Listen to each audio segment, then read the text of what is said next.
सदा वत्सले मातृभूमि। हम लोग चर्चा करने जा रहे हैं दिल्ली के लंपट राजा की। दिल्ली, मैं दिल्ली राष्ट्रीय राजधानी क्षेत्र की बात नहीं कर रहा हूँ, मैं दिल्ली राज्य की बात कर रहा हूँ, दिल्ली नगर महापालिका की बात कर रहा हूँ। उसमें एक लंपट राजा शासन कर रहा है और वो लंपट राजा बाकी दुनिया भर को चौथी पास बता रहा है क्योंकि उसके बस का नहीं।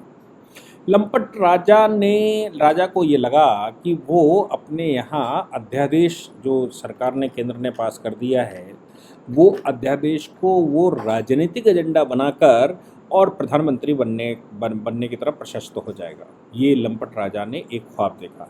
इसीलिए सरकारी पैसे से, राज्य के हेलीकॉप्टर से या राज्य के विमानों से, राज्य के पैसे से वो और उसके साथियों ने मुख्य विपक्षी दल, देश भर के मुख्य विपक्षी दलों के साथ गठबंधन किया, उनके पास जाकर गुहार लगाई। ज़्यादातर ने, भारत चूँकि हिंदुओं का देश है, इसलिए भारत की खास बात यह है कि अगर आप कभी आते हैं, दुश्मन भी किसी के यहाँ जाता है तो वो उसको बड़े आदर से बिठाता बुलाता है। दूसरी बात ये भी है कि वो सब चाहते भी हैं कि मोदी सरकार गिरे, लेकिन सबके अपने अपने हक हैं, सबकी अपनी अपनी आदतें हैं और सबका अपना अपना स्वभाव है। सबको राजनीति करनी है। सभी राजनीतिक दल जो विपक्ष में बैठे हैं, लगभग सभी की महत्वाकांक्षा है और उस महत्वाकांक्षा को सब एक दूसरे के कंधे पर रखकर पूरा करना चाहते हैं। तो केजरीवाल को लगा था कि वो देश में राष्ट्रीय राजनीति में आ जाएंगे और वो सभी विपक्षी दलों को, जिनको वो गालियां देते रहे, अपने आप को उस कैटेगरी में घुसेड़ने के लिए लगातार जो ये कहते रहे कि सब भ्रष्ट हैं, इनमें से कोई ऐसा नहीं जो भ्रष्ट ना हो। उनके परिवारवाद, वंशवाद, ये बात वो बात जो कह सकते थे वो किया। हालांकि बहुतों ने मुकदमे जब फाइल किए थे तो उनसे हाथ जोड़कर माफियाँ भी मांग ली गई थी, लेकिन लंपट राजा फिर भी सुधरा नहीं, क्योंकि प्रयास तो उसका लगातार है कि वो किसी तरह से देश में अराजक सरकार बना ले। इसलिए वो पूरे सब जगह घूमा, उसको स्वागत भी मिला। उसके बाद उसी तरह के लंपट राजा के सुपर बॉस पहले से जो उसी तरह के हरकतें करते रहे, ऐसे बिहार के राजा ने एक बैठक बुलाई कि भाई जितने हारे हुए राजा हैं, जितने छोटे छोटे क्षेत्रों में राजा हैं, जितने छोटे नवाब, बड़े नवाब, मझले नवाब, सजले नवाब हैं, वो सभी नवाब और छोटे बड़े राजा, छोटे राजा, बड़े राजा के राजा और राजा के महाराजा, सब जो हारे हुए हैं आज के सम्राट से, वो सब एक जगह इकट्ठे हो जाए। पटना में वो पटना के राजा के बुलाने से वो सब लंपट इकट्ठे हो गए। उसमें लंपट राजा दिल्ली का भी गया। दिल्ली का लंपट राजा पहले से ये कहता रहा कि देश में स्वशासन के बाद जो सबसे लंबे समय तक शासन करने वाली लंपट वो पार्टी थी, उसको उसने कहा, सबको कहा कि भाई देखो, सबसे पहले हमारे अध्यादेश पर चर्चा होगी। अगर मेरे अध्यादेश पर पहले चर्चा नहीं होगी तो भैया अपना इस गठबंधन से कोई लेना देना नहीं है। क्योंकि उसको लगा था कि वो इतना लंपट है कि वो अध्यादेश के बहाने उसकी आवश्यकता सबको पड़ेगी। लेकिन जो पहले से बैठे हुए हैं उनको सबको मालूम है कि वो पिछले 30 साल से, 40 साल से, 50 साल से राजनीति कर रहे हैं और इनके जैसे तो बच्चे वहाँ खेल कूद के बड़े हो गए, उनके बच्चे भी मुख्यमंत्री बन गए। लेकिन लंपट राजा को लगता था वो पहली बार राजनीति में आए और वो राजनीति में आने के बाद इतनी लंपटाई करेगा कि वो सबको जीत लेगा। इसलिए लंपट राजा जब बड़े लंपटों के बीच में गया तो जाने से पहले वो ऐसे बातें कर रहा था कि नहीं, ऐसा नहीं है और ऐसा इसलिए नहीं है क्योंकि जब तक मेरे अध्यादेश पर चर्चा नहीं होगी तब तक नहीं हो सकता। अब अध्यादेश पर चर्चा हो तो ये तो, चूँकि वो पहले से सब बड़े वाले खिलाड़ी, सब बड़े वाले थे, इसलिए उनमें से कोई भी स्वीकार नहीं कर सकता, उनमें से कोई भी उसको आसानी से नहीं मान सकता। हाँ, आश्वासन जरूर दे सकते हैं, लॉलीपॉप खिला सकते हैं, सांत्वना दे सकते हैं, करेंगे, कर सकते हैं, करेंगे, कोशिश करेंगे, लेकिन कोई भी उसमें वचन नहीं दे सकता।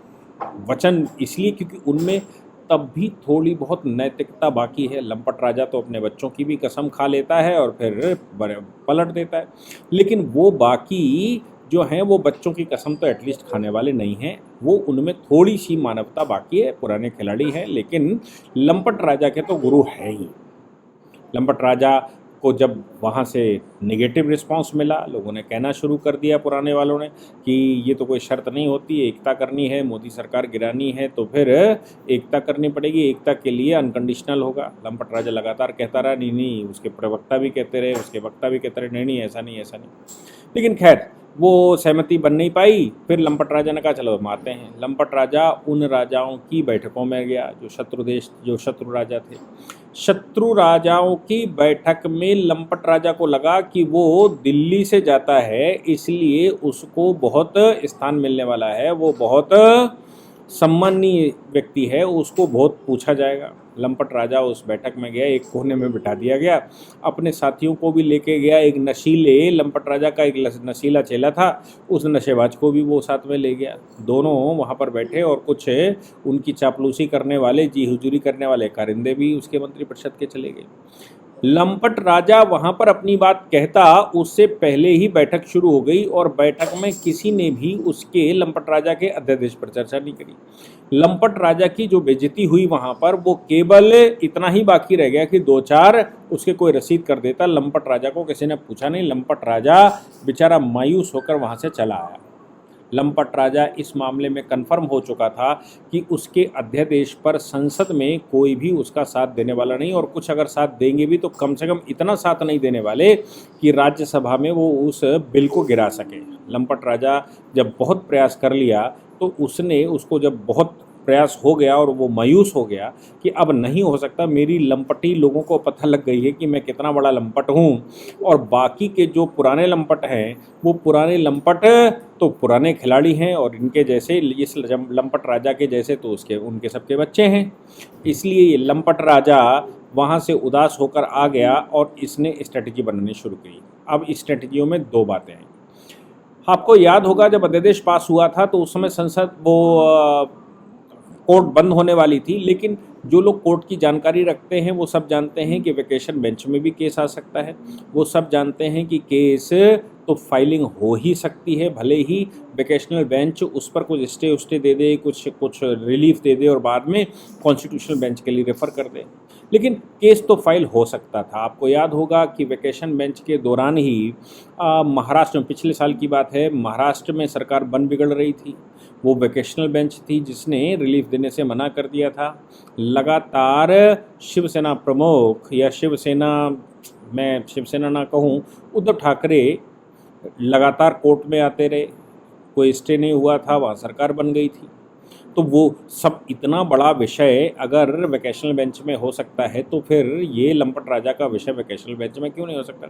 लेकिन लंपट राजा को लगा कि वेकेशनल बेंच की बजाय हम बाकी लंपटों को हम कन्विंस कर लेंगे कि साहब कोर्ट बंद होने वाली थी, और उसी समय पर अध्यादेश इसलिए पास किया गया क्योंकि कोर्ट बंद होने वाली है, फिर वो कुछ हो नहीं सकता। हालांकि जिन लंपटों के पास वो गया था वो लंपट सब पहले से जानते भी हैं कि ऐसा सत्य नहीं है, लेकिन भाई इसको थोड़ा ऑबलाइज करना है, नया नया राजा लंपट राजा बना है, नई नई लंपटाई सीखी है। हाँ, दुष्ट थोड़ा ज़्यादा है, स्पीड थोड़ी ज़्यादा है, और कुछ ज़्यादा बड़े स्तर पर धोखाधड़ी कर लेता है, अपने बच्चों की कस्में भी खा लेता है। तो कोई भी हमने जैसे कहा, देश में कोई भी लंपट राजा को ऑबलाइज नहीं करेगा। हाँ, लेकिन संतुरा तो देगा कि भाई एक साथी तो है जो भोग सकता है कम से कम, और भोगेगा, इंडिविजुअली भोगेगा तो क्यों इसको विरोध में लेना। क्योंकि लंपट राजा, बाकी सब लंपट जानते ही थे कि ये लंपट राजा जो कह रहा है वो झूठ है या सत्य है, और इसका कोई परिणाम होने वाला है नहीं। और कोर्ट में ये कह रहा है कि कोर्ट बंद होने से पहले किया गया तो कोर्ट में तो फाइल किया जा सकता है, और वो सब। उस बैठक की मायूसी के बाद लंपट राजा को जब ये क्लियर हो गया कि कुछ हो नहीं सकता क्योंकि बाकी सब भी लंपट हैं और पुराने लंपट हैं, तो फिर उसने ये कहा कि हम 3 जुलाई को दिल्ली की प्रत्येक विधानसभा में अध्यादेश की कॉपियां जलाएंगे और फाड़ेंगे। आप सोचो कि कानून की प्रतियां जलाना और फाड़ना ये खुद में अपराध है, ये भारत में एनिमी फैलाने वाला है, ये ही असली देशद्रोह की कैटेगरी में आता है।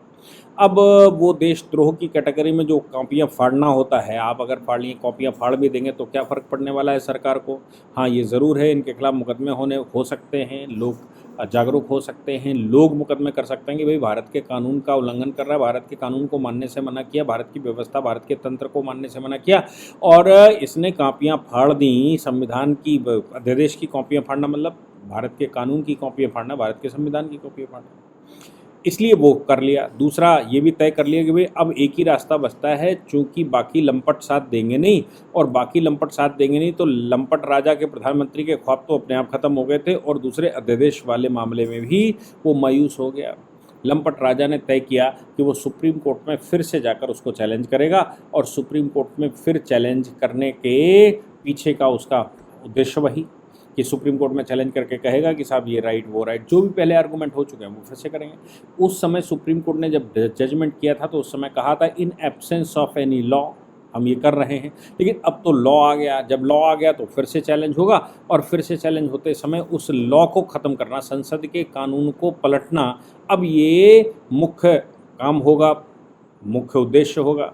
ऐसा संभव लगता नहीं है, संसद में पास होना लगता नहीं। तो लंपट राजा ने चारों ओर की लंपटी दिमाग में रखकर संसद में कानून से लेकर के अध्यादेश के माध्यम से ही वो लंपट राजा लंपटों का लंपट बन जाए, वो असफल सा रहा।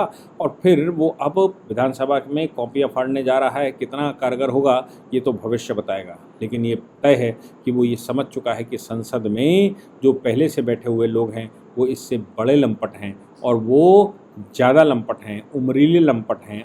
वो दूसरे शब्दों में कहना चाहिए कि वो अनुभवी लंपट हैं। ये तो लंपट राजा है ही।